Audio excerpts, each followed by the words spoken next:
मेरी चिता में आग लगा देना। मैंने कहा माँ ऐसा क्यों कहती हो?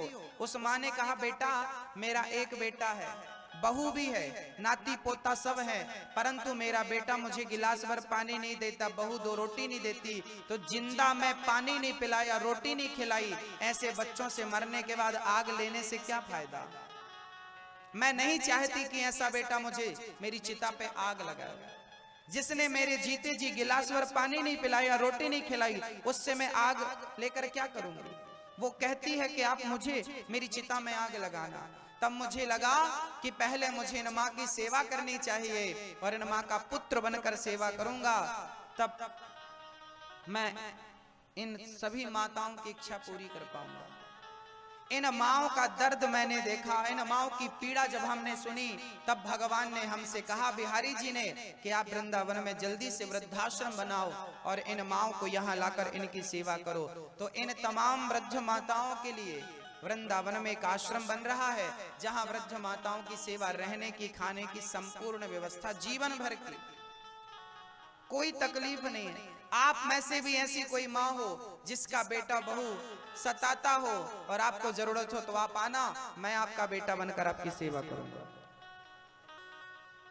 और इन्हीं माँओं के लिए मैं आपसे निवेदन भी करता हूं कि यदि आपका दिल इन माँओं के लिए धड़क रहा हो तो इन माँओं के लिए आप भी अपने सहयोग के हाथ बढ़ा सकते हैं। आप भी इन माँओं के लिए अपना सहयोग भेज सकते हैं। एक माँ को 21,000 रुपए का सहयोग देकर, यदि आप 21,000 रुपए देते हैं तो हम उस 21,000 का क्या करते हैं, बैंक में जमा कर देते हैं और उसी के ब्याज से एक माँ को दोनों टाइम का भरपेट भोजन मिलता है। आपके द्वारा अन्नदान होता है, आपका दिया 21,000 बैंक में सुरक्षित रहेगा और मेरे और आपके ना रहने पर भी एक माँ दोनों टाइम भरपेट भोजन करती रहेगी आपके इतने से सहयोग से।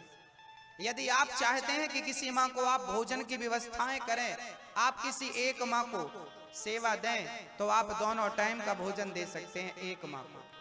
2 माँ को, आपकी सामर्थ्यता कितनी है ईश्वर जानता है। इस कार्य से आप जुड़ सकते हैं।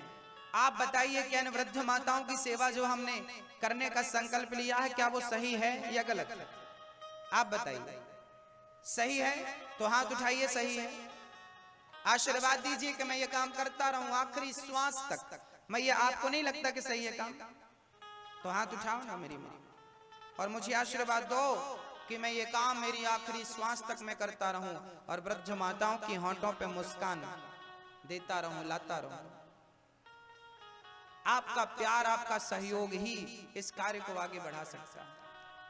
मुझे नहीं पता कि मैं अच्छा कर रहा हूं या बुरा कर रहा हूं, बस मुझे ये पता है कि किसी रोती हुई माँ को हंसाना चाहता हूं, किसी माँ का सहारा बनना चाहता हूं।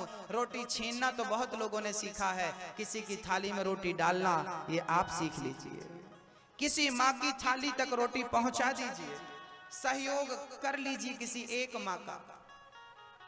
इस कार्य से आप जुड़ सकते हैं। जिनको जुड़ना है आप आकर अपना नाम लिखा सकते हैं। आपको प्रमाण पत्र दिया जाएगा, यहां से आपको सम्मानित किया जाएगा। आप हमारे आजीवन मेंबर बनेंगे। जिनको सहयोग करना है नाम लिखा दीजिए और आगे चलते हैं कथा की ओर।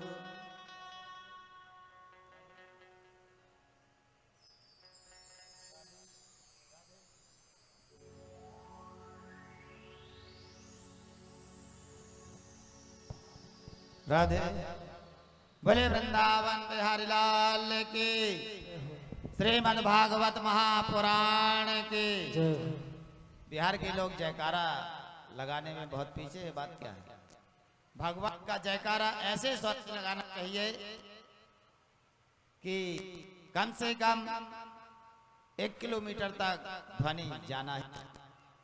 जोरदार शब्दों से एक बार बोले वृंदावन बिहारी लाल की। जैसा कि सभी को विदित है, बिहारी जी की महान कृपा, बिहारी जी की प्रेरणा से महाराज जी ने वृंदावन धाम में श्री बिहारी जी की शरण में वृद्ध माताओं के निवास के लिए, उनकी सेवा के लिए एक आश्रम निर्माण कार्य की योजना बनाई है। जो कार्य आगे चलकर वृद्ध माताओं की सेवा देगा और उन्हें रहने की उचित व्यवस्था, भोजन की व्यवस्था और सेवाएं प्रदान होंगी वृद्ध माताओं के लिए। ऐसी माताओं को जो अपने परिवार में दुखित होकर के और एक ऐसा जीवन जी रही हैं, बिलख रही हैं, जो कहती हैं कि नरक से भी बदतर है, ऐसी माताओं की सेवा के लिए महाराज जी ने आगे हाथ बढ़ाया है। हम सभी को मिल करके महाराज जी के साथ आगे बढ़ करके और महाराज जी के इस कार्य में सहयोग प्रदान करके और आगे बढ़ाए, ताकि यह कार्य जल्दी से जल्दी पूर्ण हो करके वृद्ध माताओं की सेवा के लिए तैयार हो सके। कुछ भक्तों ने इस महान कार्य में अपने धन की आहुति देते हुए अपनी संपत्ति को दैवी संपत्ति के रूप में प्रस्तुत किया है। आइए उन महान भक्तों के नाम जानते हैं। श्री सुरजीत सिंह राजगढ़ जम्बू से हैं आपकी ओर से 11,000 रुपए की राशि समर्पित की गई है। जोरदार तालियों से आपका सम्मान किया जाता है। श्री नरेंद्र सिंह जी वाराणसी यूपी से हैं, उत्तर प्रदेश से, आपकी ओर से 5,100 रुपए की राशि भेंट की गई है। श्री राजपाल जी सोनी, आप इलाहाबाद उत्तर प्रदेश से हैं, आपकी ओर से भी 11,000 रुपए की राशि भेंट की गई है। जोरदार तालियों से सभी भक्तों का सम्मान करते हैं। श्री रामेश्वर प्रसाद जी तिवारी छत्तीसगढ़ रायपुर से हैं आपकी ओर से भी 5,100 रुपए की राशि समर्पित की गई है।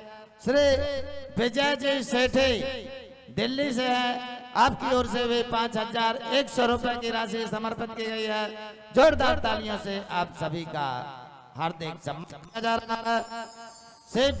श्री विजय कुमार जी झा लुधियाना पंजाब से हैं, आपने 2,100 रुपए की राशि समर्पित की है। जोरदार तालियों से आपका भी सम्मान किया जा रहा है। महाराज जी की कथाएं अक्सर, जैसा कि सभी को विदित है, YouTube चैनल, टीवी चैनलों में प्रसारित होती रहती हैं, जिनके माध्यम से भक्तगण इस कथा का श्रवण कर और अपनी राशि समर्पित करते हैं। आपके समक्ष आपके नगर में आज महाराज जी विराजमान हैं। आप भी आगे बढ़ करके महाराज जी के इस कार्य को पूर्ण करने के लिए हाथ बढ़ाएं और इस कार्य को पूर्ण करने के लिए सहयोग प्रदान किए करें। जय श्री कृष्णा, जय श्री राधे। बोलिए भक्तवत्सल भगवान की। जैसा कि आपको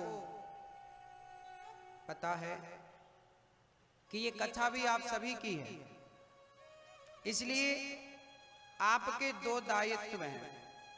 ये कथा आपकी है तो इस कथा में आपको तन मन और धन से सहयोग करना चाहिए। इस कथा के लिए जिन भक्तों को सहयोग करना है, पीछे ऑफिस बना हुआ है, उसमें जाकर अपना नाम दर्ज कराएं, ताकि आपके सहयोग से आपके नगर में जो भागवत हो रही है वो निरंतर गंगा प्रेम की, भक्ति की बहती रहे। अश्वत्थामा को द्रौपदी ने कहा, इसे मारो मत। अर्जुन ने सिर की मणि निकालकर अश्वत्थामा को नगर से निकाल दिया। अश्वत्थामा बड़ा दुखी हो गया कि मुझे घर से अपमानित करके निकाला, मैं इसका प्रतिशोध जरूर लूंगा। अर्जुन ने जब अपमानित करके अश्वत्थामा को निकाला, अश्वत्थामा ने ब्रह्मास्त्र चला दिया उत्तरा का गर्भ नष्ट करने के लिए। उत्तरा गर्भवती थी। ये उत्तरा कौन है? उत्तरा है अभिमन्यु की पत्नी। अभिमन्यु महाभारत में प्राण त्याग चुके थे युद्ध में। गर्भवती थी उनकी पत्नी। उस पत्नी के गर्भ को नष्ट करने के लिए उत्तरा के अश्वत्थामा ने ब्रह्मास्त्र चलाया। उत्तरा दौड़ी दौड़ी कृष्ण के चरणों में आकर कहने लगी, पाहि पाहि महायोगिन देव देव जगतपते, नान्यं त्वद्भयं पश्ये यत्र मृत्युः परस्परम्। पाहि पाहि महायोगी।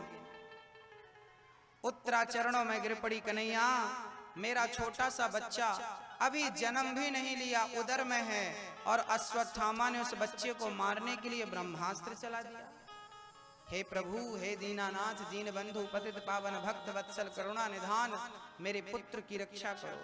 तब भगवान ने अंगूठे के बराबर रूप बनाया और उत्तरा के गर्भ में प्रवेश करके भगवान ने उत्तरा के गर्भ की रक्षा की। उत्तरा प्रसन्न होकर चली गई। भगवान कभी गर्भ में जाते नहीं हैं, भगवान सदा प्रकट होते हैं, भय प्रकट कृपाला दीन दयाला। पर भगवान कहते हैं कि भक्त की रक्षा के लिए मुझे गर्भ में जाना पड़े तो मैं जाने को तैयार हूं। चले गए।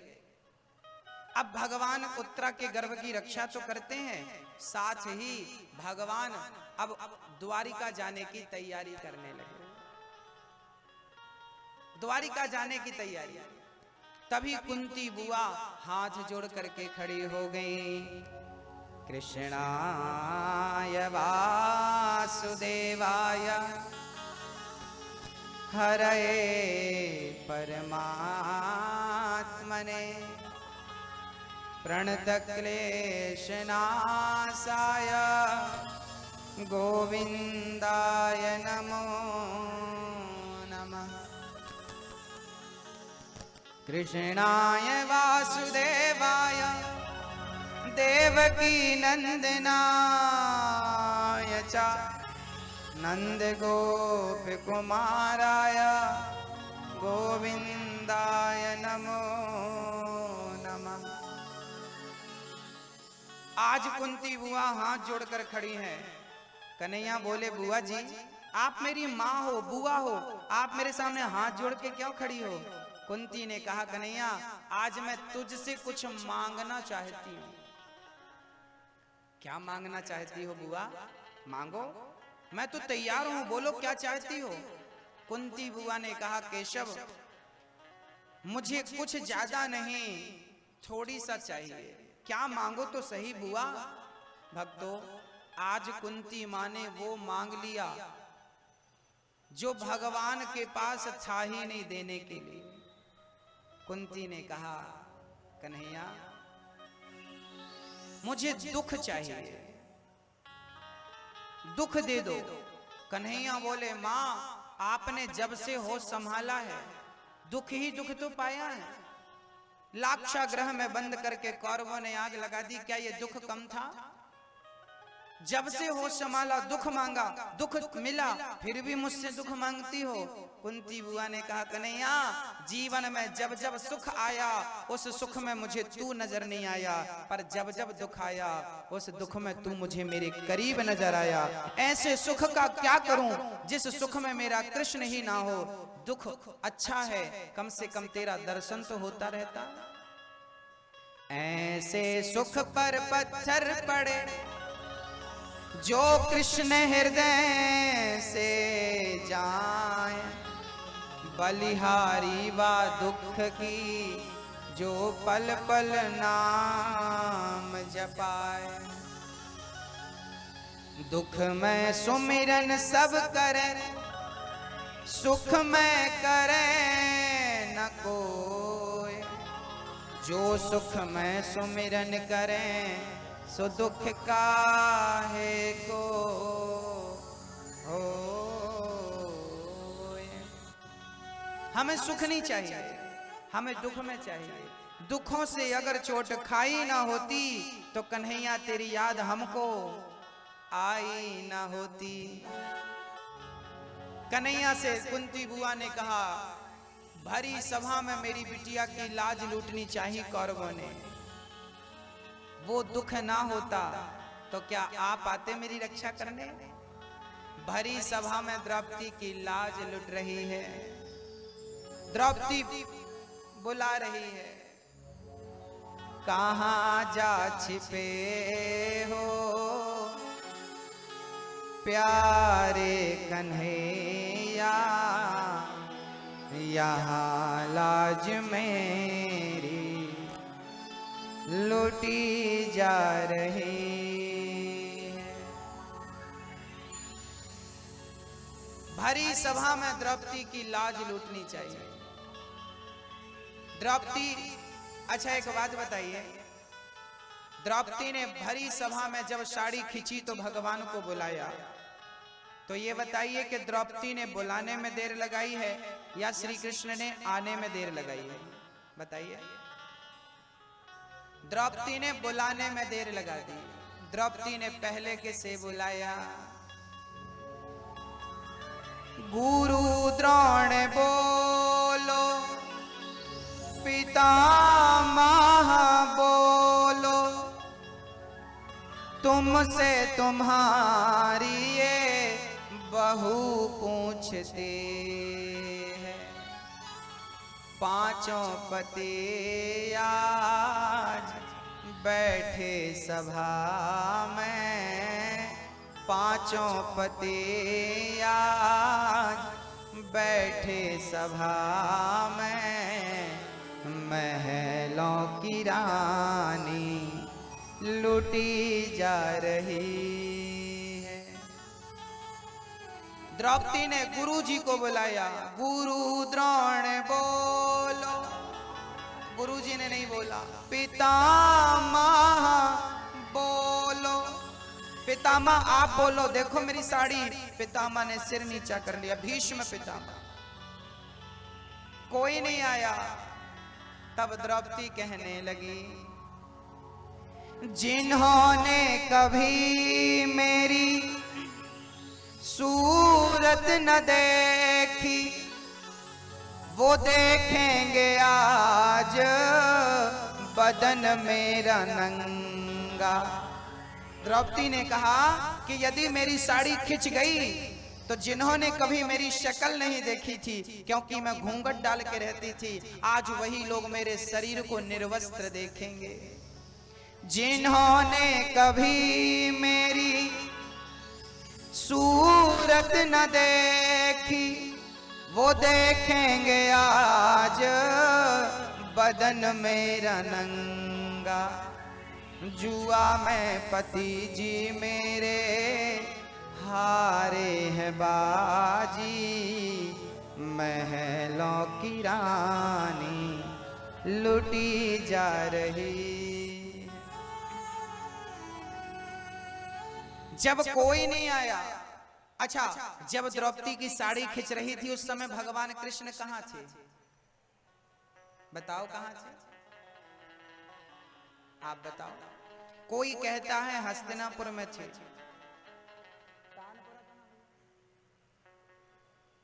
कोई कहता है द्वारिका में थे, कोई कहता है हस्तिनापुर में थे। पर मैं कहता हूं कि जिस समय द्रौपदी की साड़ी खिंच रही थी भगवान वहीं पर थे। जो भगवान कण कण में रहता है, क्या वो समय वहां उपस्थित नहीं रहा होगा? रहा। फिर आया क्यों नहीं? वो तो आने को तैयार था, द्रौपदी ने बुलाया कहां? द्रौपदी कहती रही, अर्जुन क्या तुम्हारे होते हुए तुम्हारी पत्नी लुट जाएगी? भीम तुम्हारे पास 10,000 हाथियों का बल है, क्या तुम द्रौपदी की रक्षा नहीं करोगे? सबने सिर झुका लिया। दुनिया जब सिर झुकाकर खड़ी हो जाती है, मुकुर जाती है, जब किसी का हाथ नहीं बढ़ता, तब द्रौपदी ने दोनों हाथ उठाकर कहा। कहते हैं उस समय भगवान कृष्ण द्वारिका में थे और रुक्मणी जी कन्हैया से कह रही थी भोजन कर लीजिए, भोजन का टाइम है। भगवान को रुक्मणी जी भोजन परोस रही थी और भगवान इंतजार कर रहे थे कब मेरी बहन बुलाए और कब मैं जाऊं, पर नहीं बुलाया। तब तक रुक्मणी जी ने कहा प्रभु बैठ जाओ। और आप किसकी तरफ देख रहे हैं? अच्छा, रुक्मणी को पता नहीं चल रहा था ना भगवान कहां देख रहे हैं। तब भगवान को लगा कि भगवान ने कहा रुक्मणी मेरे भगत को मेरी बहुत जरूरत है, जाना पड़ सकता है। तो रुक्मणी जी बोली पहले खा लो, भोजन ठंडा हो जाएगा फिर चले जाना। इतनी देर में क्या बिगड़ रहा है? भगवान ने मन में सोचा इतनी देर में सब बिगड़ जाएगा। कैसे बताऊं तुम्हें? हाथ